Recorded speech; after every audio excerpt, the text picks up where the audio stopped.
I'm your host, Pallavi Kulkarni. It's an absolute pleasure to have you join us today for a truly engaging and thought provoking panel discussion. In today's session, we will discuss a topic of critical importance in digital age, that is cyber security, protecting students' data and school systems for digital threats. As educational institutions increasingly rely on technology, safeguarding sensitive data and ensuring that security of every digital system is more vital than ever.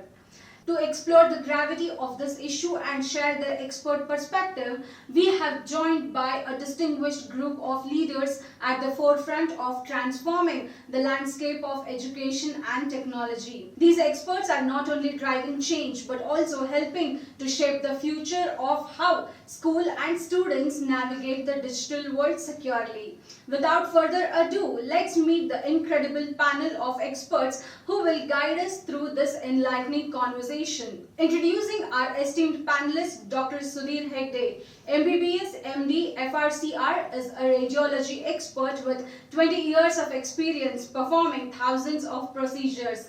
He is a strategic advisory board member at Kaiketsu Management, an educationist, entrepreneur, and philanthropist. Dr. Hegde is vice chairman of INR 200 crore Frank Group of institutions in Bangalore, known for its innovative Frank Public School.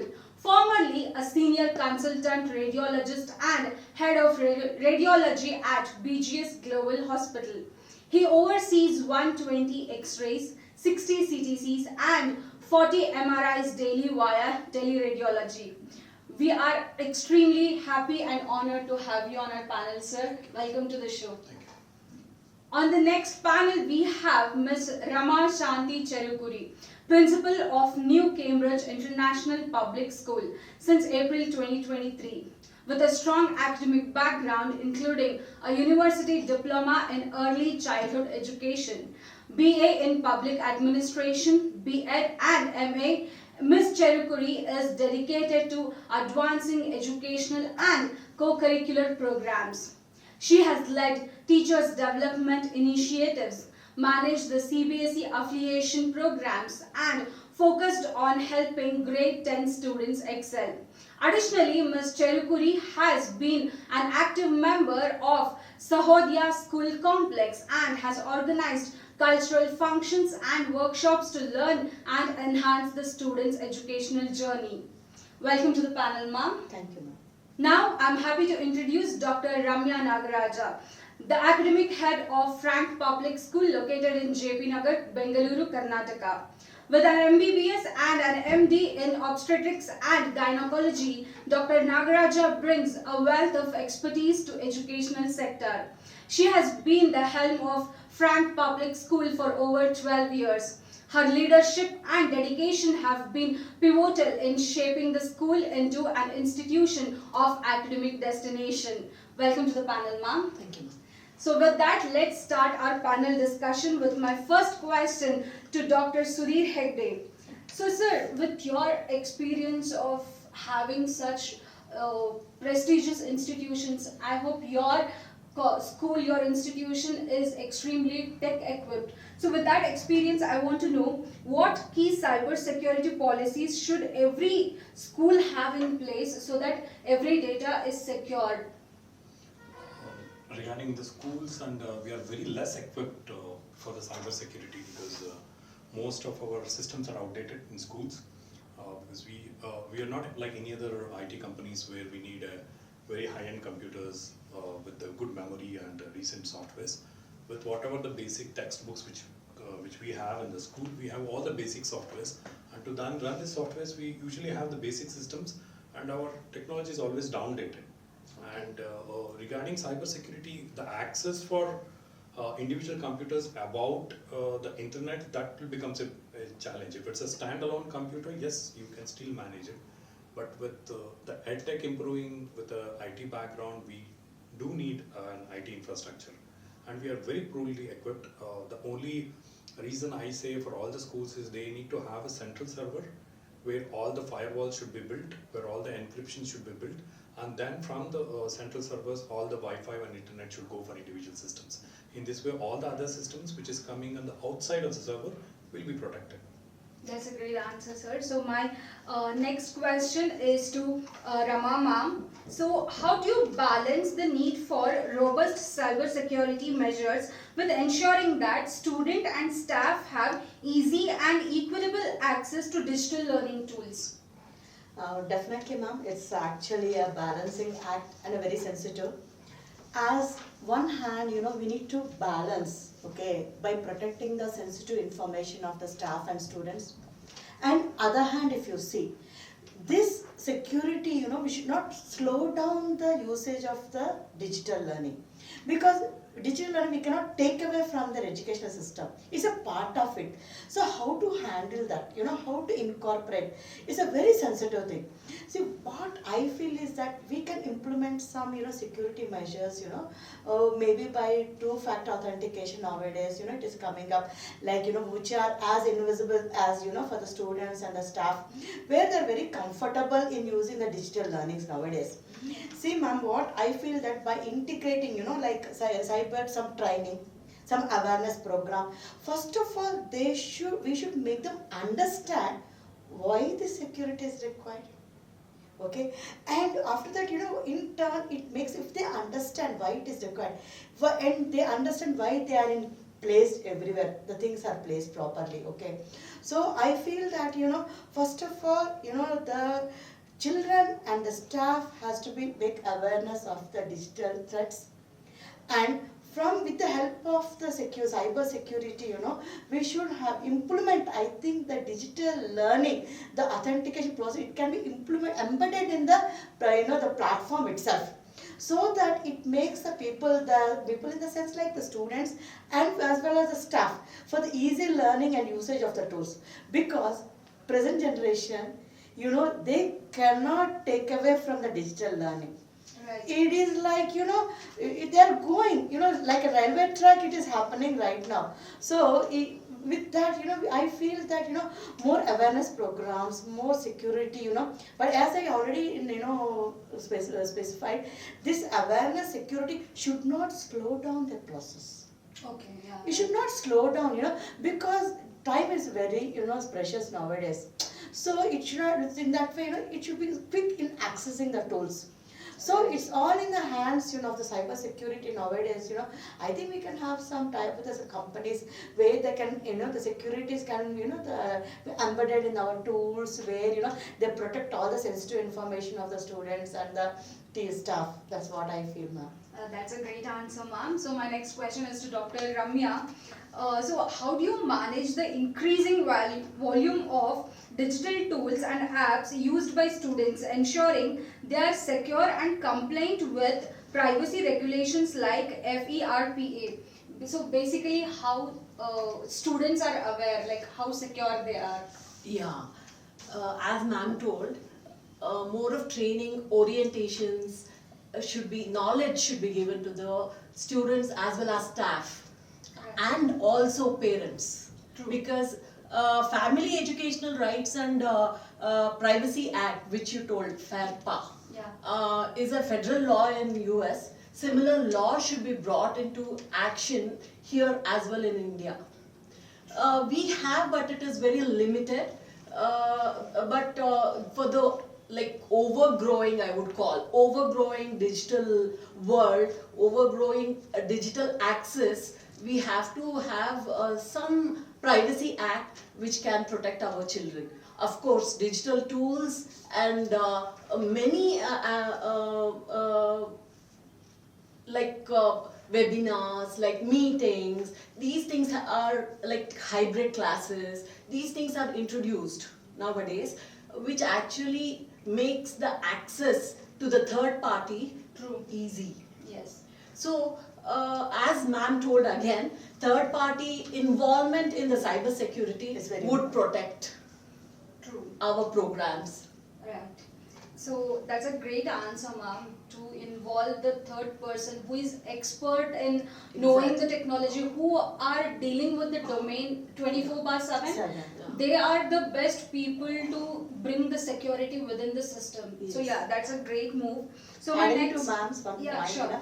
Yeah, I think, ma'am, you remember last year we have received a threatening mail, Yeah. that bomb hat mail. See, that has created havoc, and immediately we have workers without knowing. Yes. See, if you would have some third party or something, it would really help all the school. The Yes. whole day, even the parents are shocked, even we were shocked. Like, not knowing what to do next, what is our next step. Yes, So- actually across India, a lot of hawks bomb threats are going on even today. Like even till last month, it was happening. So we need such secured Secured. policies as well. Like FERPA, which is not so strong, but we need something which is similar to that. Correct. So yeah, that's the great answer. So my next question is to Rama ma'am again. So how can school districts collaborate with local governments and cybersecurity experts to strengthen their defense against digital threats, as you were talking about the same Same subject? subject. Ma'am, coming to collaboration, actually, I know absolutely is essential in a digital age what I'm talking today. So when I talk about the collaboration, some school districts, they are not aware or they are not expertise to actually face the challenges, to face these digital threats. They are not expertise. So I think for them, it's a very important to collaborate with if you talk about the local governments, the law implementation, if you talk about, and even, it's experts like, cyber networks, like national cyber security networks, and actually who can help them to handle these kind of situations. It's very important. The collaboration is very important. See, I think the school districts can actually, collaborate with the national security people, where they can align and broaden the public safety, Right. so that, it will be easy for the schools to handle the situations. To be frank, ma'am, my personal experience, I tell you what, which I went through a digital fraud threat, and 1 week it took time for me to come out of that. Till today, if I think, I get goosebumps. See, I'm telling you, at this age when I feel so, what think about the children? So school which is handling 400 kids, 500,000 kids, 2,000 kids. It's a very, very important collaboration. I feel that it's very important to actually have a collaborative with experts of the local governments. Ma'am, they can have a tie-ups where they can conduct some workshops, and educating them how to deal with the real life situations, and educating them. And even, we can have in such a way that they can come and they can do audit or, like assessment to cross-check, our, systems and how it's happening. So this collaboration really helps schools to handle these kind of situations. Again, I want to add to ma'am. Sure. Some privacy act, like FERPA should be brought into action here. Yeah, very true. Because children are vulnerable finally. Yes, Finally. yes. And it's not just children data, even parents' data are involved Yes, in their it. demography is involved. Yes, exactly, their And, demography. yeah. A lot of times fathers, their even economical and social Yes, backgrounds are also yes. fed in the system, Systems. in the cyber system. So all of these, like literally their whole life is there in the cyber security. Security. Like it's there, it's out there, and there's no safety to that. Like a proper secured acts need to come, which needs a proper scrutiny, so Scrutiny, that that's everything right. is safe. See, one link is enough, to just, Yes. Yes. get One all the phishing information. link. Yes, yes. Yeah, and actually, no school is exempted from digital data. Probably everyone is. Everyone, no. Even the remote rural schools are also acting Yes, for yes, yes. this kind of digitalization. Yes, because So- due to NEP, even the rural schools are getting digitized. Yeah. They are securing their data, their admission process. Everything is happening digitally. So everything is there. So basically, schools and hospitals become a very safe place to drain the data. Exactly. And Vulnerable, yeah, most yeah, vulnerable yeah, yeah. place. It is very easily accessible and can be easily hacked as well. So with that, my next question is to Dr. Sudhir sir. So how should schools handle third-party vendors that provide edtech tools while ensuring students' data privacy? We understand that every school has got an ERP system, System. and Yes. a whole lot of student data is fed to the ERP system. And it's most of the time it's a school which feeds the data to the system.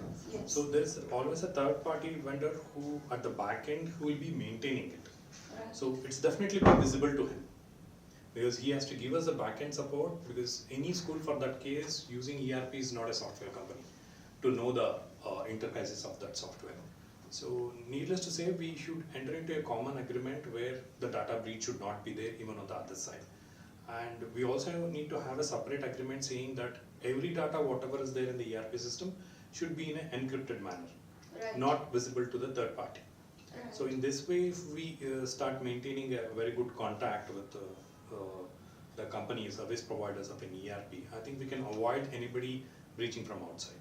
Yeah, that's really a smart way to handle all the secure the data, and it's also a matter of school assets. So every student's data is an asset to every school. So I think that's the right way to handle it. So my next question is to Dr. Ramya. So in your experience, how do school budget typically account for cybersecurity infrastructure? Are there any specific areas where funding is often lacking these days? Actually, very less budget goes to cybersecurity. Yeah, Okay. I agree with ma'am. Yeah, because once we feed the ERP systems with the data, we'll forget about it. Even STS is there. Yes. Okay. So once we do it and it is done, Okay. we don't even remember whether it Okay. exists, what happened and all, and we'll just pull out the data and keep on working on it. Otherwise, we don't really bother about the security of that data. But actually, it has to be considered very seriously, and we need to work on it. At least 8 to 10%, I would say, of the year budget should go to cybersecurity. This is my thinking. If a school is affordable, better to keep an IT specialist in-house, or at least give third party like cybersecurity personnel a chance to take care of the data. Have you come across any situation or any incident in your school or among your fraternity where such incidents has happened and school or the student was intensely impacted with it? Students themselves have gone mischievous, I Oh, would say. okay. There were online classes during Corona. Yes. Yeah, we would schedule a class and they would cancel it. Okay. And not much of very serious things have occurred in our school as such, touch wood. But we have seen news of people doing unwanted things, or projecting unwanted things, digital things on Zoom meetings and Zoom classes, in fact, which has happened previously. Yeah, right. Maximum thing which has happened in our school is cancelling of the online class Okay. Yeah. by a student. So, adding to ma'am's one more point is like when this online class, anything is happening, the digital tool, some unknown, links open, something will pop up where, these people, the cybersecurity or third party vendors, I think they should play a role here, to see that it is been minimized. See, it is really causing a lot of havoc, it started spreading in our schools and, in the peer groups and all, because I myself have noticed that. We came across few things and all. So where even parents are noticed, they brought to our notice and how to handle the situation, because these online things it's not in our hand, which is popping up. So I feel that something has to be done. Yeah, so the Yes. ad-free, pop-up free subscriptions need to be taken by the schools and by the parents when Yes. the students are using any websites, any platforms, like connecting platforms like Google Yes. Meet, Zoom. Yes. Even the children, parents need to be aware that their system is secured, so that child is not getting any pop-up or any advertisements. So yeah. So what we did is in ERP nowadays, every concept, our teachers themselves, they are recording now. and we are posting in the ERP. So the children can, here there is no online, no pop-ups, nothing. So they are only going to listen to the teachers. One more thing is we can use paid Zoom which is classes, what I which is encrypted. Subscribed versions Yeah, where there yeah. are no ads, Encrypted. ad-free and encrypted, versions. so- Free versions are always at danger, at risk. Yes, yes. So yeah, with that, let's take a short break and resume this panel discussion.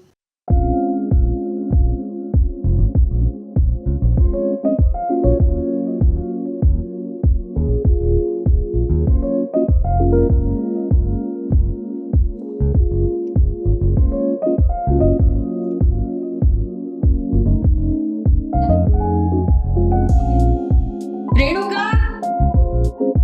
Yes, ma'am. Please come in. Yes, ma'am. What's the schedule? So, ma'am, there are 70-80 candidates who has come for the interview. 70 to 80. Right.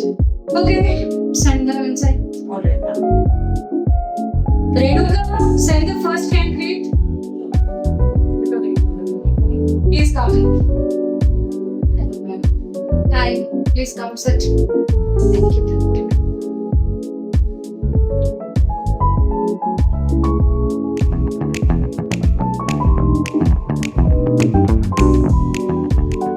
Thank you.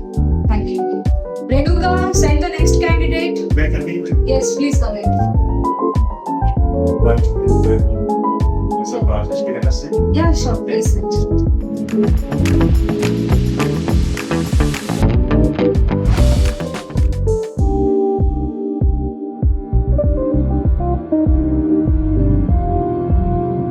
Renuka, Yes, ma'am. come here. Yes, ma'am. Ma'am, why do you look so tensed? None of them fitting well for the job. What should I do? Right. Is that it? That's a lot. Why don't you try EdHR? What is that now? EdHR will help you hire the best teacher for your school. So you can just sign up to that. Wanted top tier teachers for your school? Sign up with EdHR now and unlock a world of talent. Hire the best that inspire greatness. Transform your school today. That's interesting. I think it will make my job much easier, and every principal should use that. Right. Welcome back, viewers. We are back with resuming our engaging panel discussion. So my next question is to Ms. Rama ma'am. So these days students are extremely tech savvy and they already know things that are way more ahead and advanced than teachers in the school. So in such cases, how do you educate them about cyber security? Because they don't know beyond scrolling and browsing. So in that case, how do you handle them and how do you protect their data and create awareness about it? Yes, ma'am, as you said, nowadays kids are very smart. This generation kids are very smart and they try to explore, beyond their knowledge. They try to explore. So what I feel that, this digital education, it has to be integrated. Okay. In a learning process, it has to be implemented. So that, the child, because when he is using the tool, he is not aware of the risk. Right. He just wants to explore. And he wants to learn, but he is not knowing the back end of that. What can happen and what are the risks that are lying behind. Right. So what I feel that the digital learning is very, very important. So 2 days back, just 2 days back, we have called cybersecurity people to our school. We conducted a webinar for students of grade 8, 9, 10 as well as for few teachers.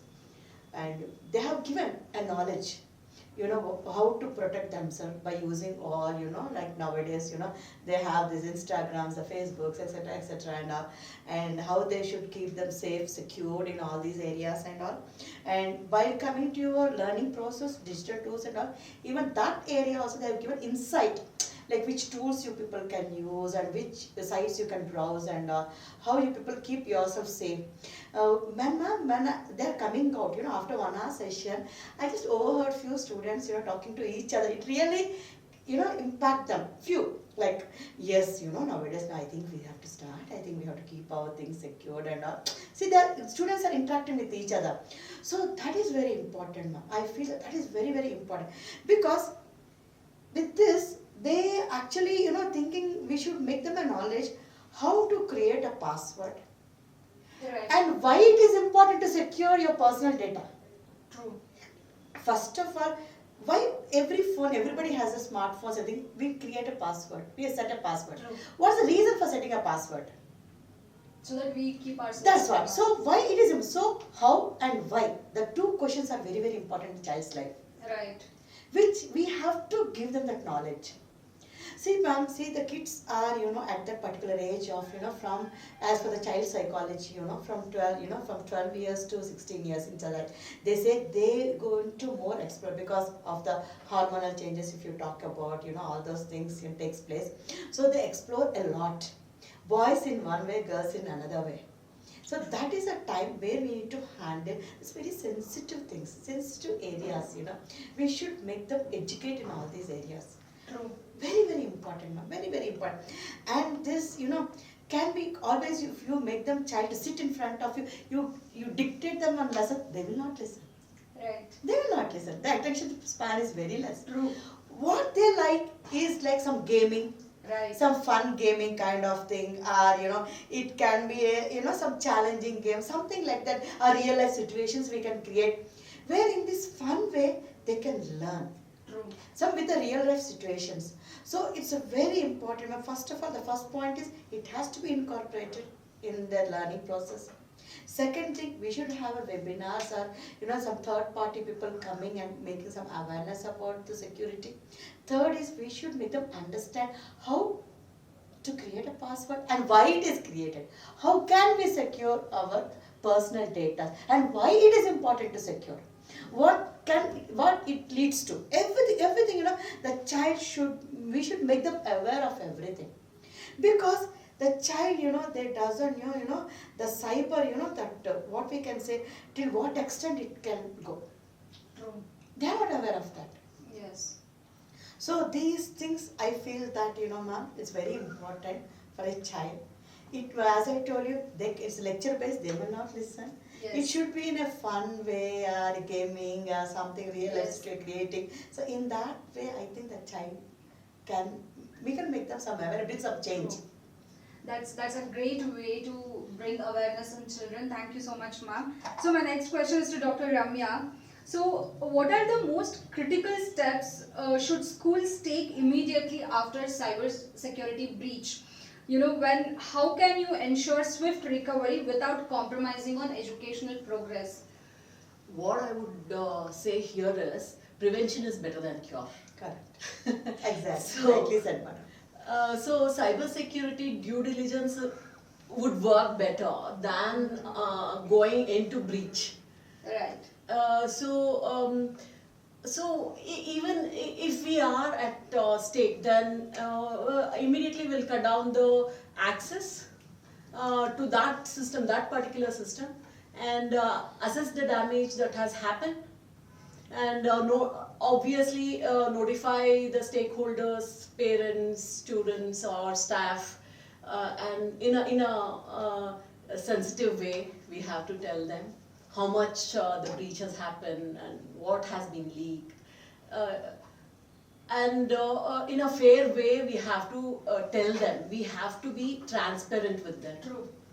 And then reset the credentials, try to bring back the system into order, and investigate the root cause. True. Why did it happen, how did it happen, and can we prevent it in the future? This has to be looked into. Create a new security patch where the breaches happen, and of course reviewing the update policies. During the updation only these kind of breaches happen.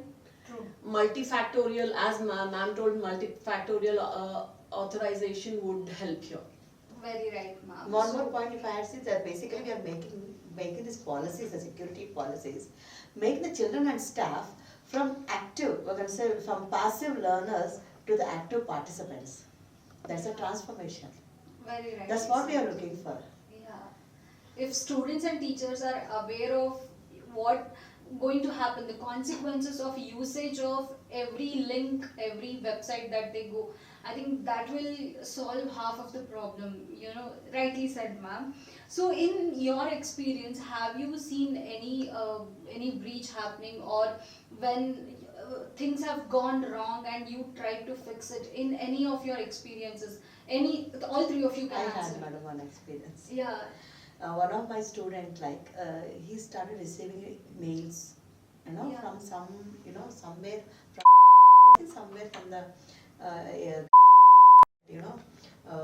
we have actually, we are from so and so, and we are sending so many something and all, and if you don't help us in,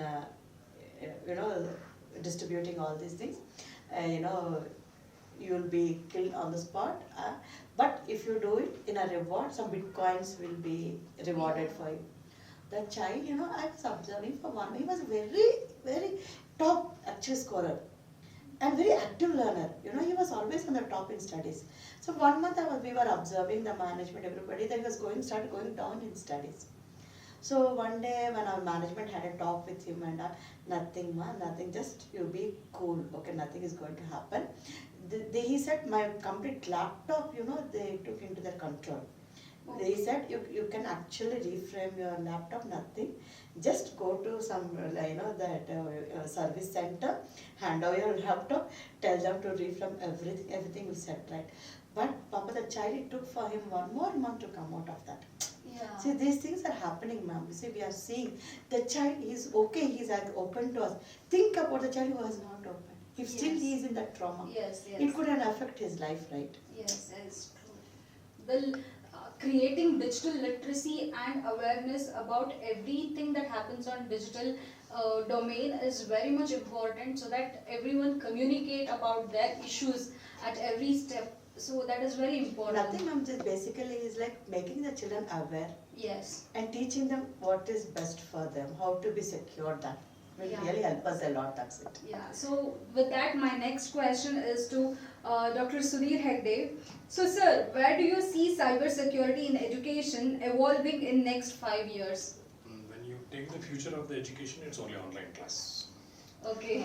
Everybody is so savvy about online class, the way they're coming up with the new LMS systems, Yes. learning management systems, the kind of an understanding what students do it from their books, teachers, as well as the LMS system. When you connect all these things, it's online class. It's like early morning, you go and you want to get ready, you look at the mirror. So students have to look at laptops, they have to look at the screen to further go ahead to learn, to understand things. So here we need to, as madam told, we need to educate them to keep their own passwords. It's like educating them in a similar way how we keep our money in our pockets, in lockers. Right. So they need to have their own passcodes, and then how to protect it. How can they keep their names in code manner and in encryption? So when we teach all the cyber security to them and ask them to go for a safe access and safe logins inside, I think that to some extent can solve the problem.